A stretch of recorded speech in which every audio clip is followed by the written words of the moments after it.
আসসালামু আলাইকুম। আমি আসলে বক্তব্য দেওয়ার সময় এখন না, সময় হচ্ছে মঞ্চের মধ্যে।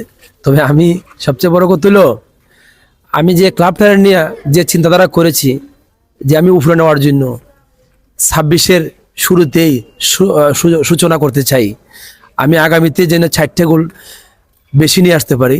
এবছর 3টে গোল আনছি, আগামীতে যেন 7টা নিয়ে আসতে পারি। আমি সভাপতি সেক্রেটারি সাহেব ওনারে এই আশ্বস্ত করতে চাই, তারা যদি আমার পাশে থাকেন।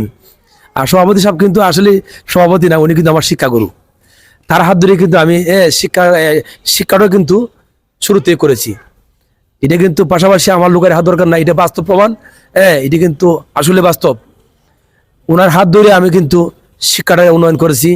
পাশাপাশি আমি চাই এখন 26-এর সূচনাতে আমি যেন উশু অ্যাথলেটিক্স যেন সামনে এগিয়ে নিয়ে যেতে পারি, এটাই আমি তাদের কাছে আশ্বস্ত করি।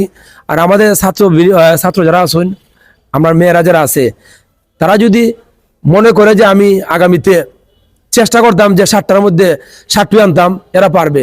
আর আমরা কোচরা যারা আছি, আমি তো মনে করেন যৎকাল সহযোগিতা লাগে আমি তো করি। আমি একজন ফুটবল রেফারি। সার্বিক সহযোগিতায় যারা কোচরা আছে, এরা যদি আমার সার্বিক সহযোগিতা করে আর মেয়েরা যদি কষ্ট করে, আমি 7টা না 10টা আনতে পারবো ইনশাল্লাহ। দোয়া করবেন। আসসালামু আলাইকুম।